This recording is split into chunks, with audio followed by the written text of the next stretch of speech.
What's up everybody? Welcome to Hustle with Drew. I am Drew, and in today's video I'm going to show you guys how I make my own photo booth props.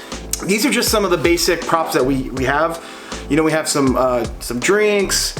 This one is I only came for the cake. It's just things that are really universal when it comes to like how you can use it. So you can use this for weddings. You can use this for quinceañeras, anywhere where people are just having fun. Obviously, we do have specific themed props, team groom, team bride. And you guys, this has saved us so much money. I mean, if you're getting into the business, you know, you're gonna wanna save money where you can.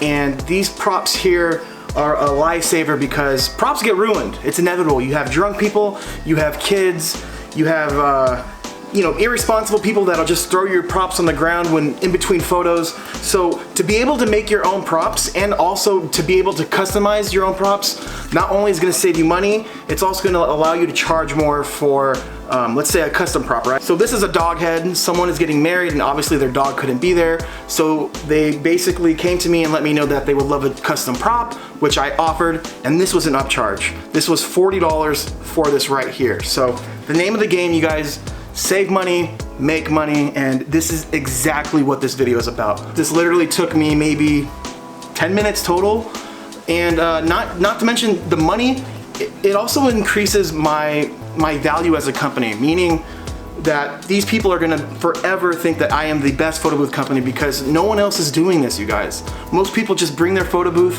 take some photos, and that's it. What it's all about is literally making sure your customers get the most value. Who doesn't want to, like literally, think about it. Like if someone goes above and beyond for you, you're gonna remember that. And another reason why you're gonna try to make your own props is you'll buy a lot of these props online, and the issue with these props are they have glare on it. There's like a layer of plastic or whatever it's on it, but like when they're holding it up, it'll be like this, like you'll see a glare, and they don't look great in photos. The way I'm gonna show you, you're gonna be using cardstock paper backed by either plastic or foam board, and you'll see for sure that these look a lot better in photos. So now that we got that out of the way, let's talk about the things you're gonna need. The first thing let's go over is paper. And no, this isn't just ordinary, your thin paper that you put in a fax machine or just your basic average office paper. This right here is heavy duty cardstock. And I currently get mine from Amazon. I get them in I think it comes in a pack of 150, and it should be about $25. And that is super, I mean, that's a great price. This stuff right here is so thick. So you can actually just print straight from your printer onto this cardstock paper and cut around the shape or whatever design or whatever prop you're making. And you could literally use it like this just by itself. We've done it for plenty of events. The downside of doing it just like this is it's not gonna last as long. But if you do it like this, you back it by some kind of plastic, or if you back it by foam board, it's a lot durable. Versus just the paper, it's gonna get crinkled up, it's gonna get bent, and this just right here will last longer. But if you're in a time crunch, I swear to you, just the paper and printing it, cutting it around it will definitely work. Paper is the first thing you're gonna need. The next thing you're gonna need is a printer. A lot of printers may not be able to handle this type of paper. If you don't have a printer, you go visit your local supply store like Office Depot, FedEx. A lot of times they'll print for you, and maybe you can bring your own paper, or maybe they have heavy duty cardstock themselves. But I highly recommend, if you're gonna be making props yourself and you're gonna really take it serious, get your own printer. I highly recommend the Canon Pixma Pro 100, not just for the fact that it's a Canon printer and the quality is amazing. The other reason is that they don't offer, but there's aftermarket inks that you can buy on Amazon. And again, you guys, I'm gonna leave the links to buy all of this stuff in the description. I'm not gonna leave you hanging. I'm gonna show you how to do it, and I'm gonna show you where to get the item. So in the description, you can find it. So as far as the ink goes, this is a big deal, because if you start printing a lot, and if you know anything about printers, you'll know that ink is the most expensive purchases you're gonna make for your printer. Literally, I think the ink, to get all of the inks for this printer is gonna cost you, I think, over $100. But I use aftermarket ink, and I think I'm paying like $35 for all of the inks, and it comes in a set of 2. So I think it comes out to like what, $16 versus $125. It's a no-brainer. So now that you're able to get your print going, you're gonna need some scissors. This is, you know, everyone has scissors. You should. If you don't, I'm gonna leave the link to buy these. These are my favorite ones in the description. And you guys, it's just obvious reasons. You're gonna wanna cut around your design and you need scissors for that. The next things you'll need is foam board. This right here, you guys, I don't recommend you guys buying this online.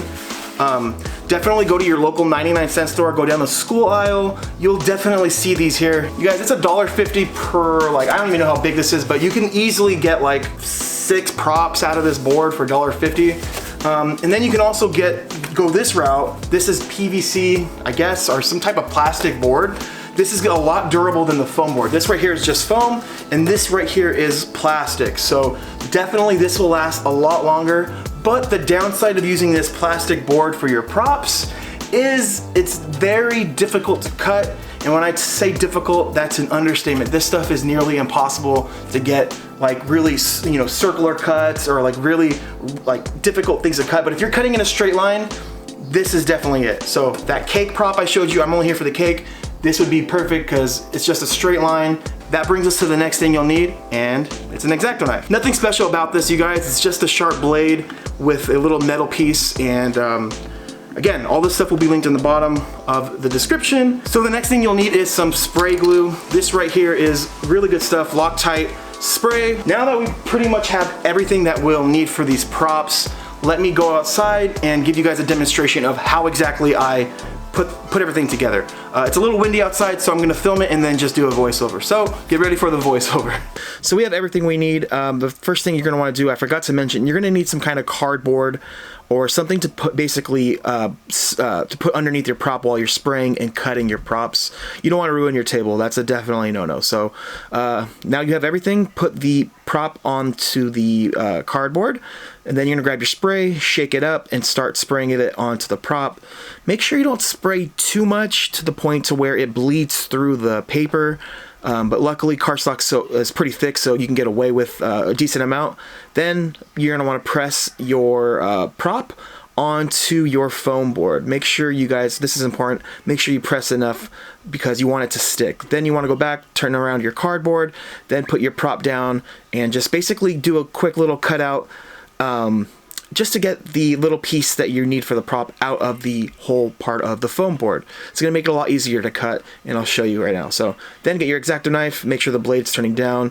Then you're gonna start doing little micro cuts. You know, do it piece by piece. No need to rush it, you guys. It took me a long time to realize that if you rush it, it's gonna come out bad. So, you know, you're using a really sharp X-Acto knife. Let the X-Acto knife do its job.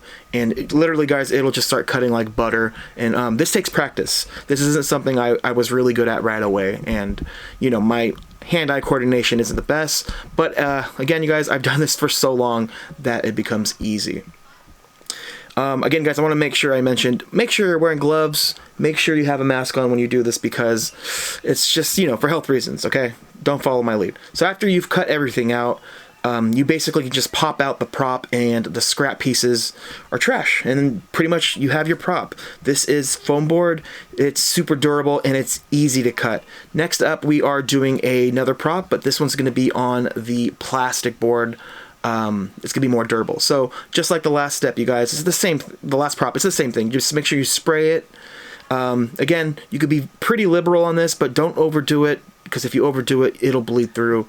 So after you sprayed it, you're gonna wanna basically put the cardstock onto the corner of your board.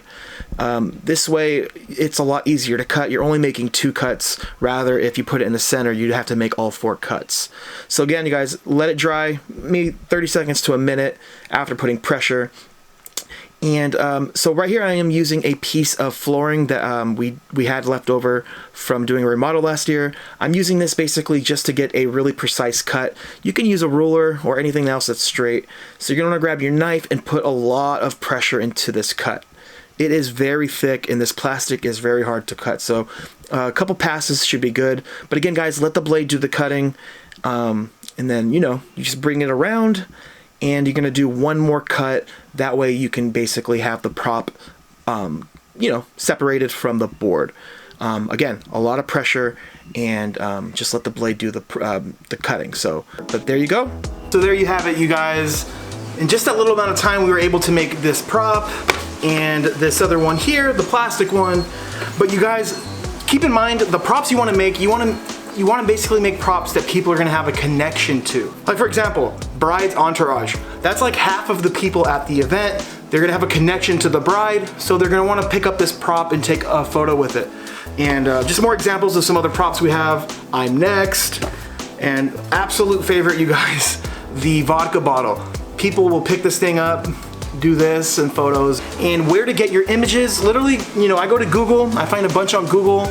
I also go to Fiverr.com. I'll leave a link maybe in the description if I can find a listing where they sell digital assets. So they'll, like, basically maybe we'll have a file like this you can pay and download, and that way you have a high resolution image. But if you get them off Google, make sure you guys go to the tool section and select a large resolution. You want a file that has quality, because nothing worse than a print that looks blurry. All of this stuff is sharp because I went to the tools on Google and found the sharpest image. The last thing I want to mention before I sign off is I've had a ton of requests to do one-on-one mentorships. You know, since my photo booth business has been taking off, we just added another booth, and now we are on track to do around $75,000 to $80,000 this year. I've been getting a ton of requests to basically just give you guys the blueprint, show you exactly what I'm doing, do one-on-one training, and get you guys locked and situated. So if you are interested in training, you guys, I'm gonna leave my email in the description, hustlewithdrew@gmail.com. Reach out to me, and maybe we can work something out to where we hop on a call and we get you guys ready and going. So again, guys, make sure you hit the like button, subscribe, and hit the notification bell, and I'll see you guys in the next video.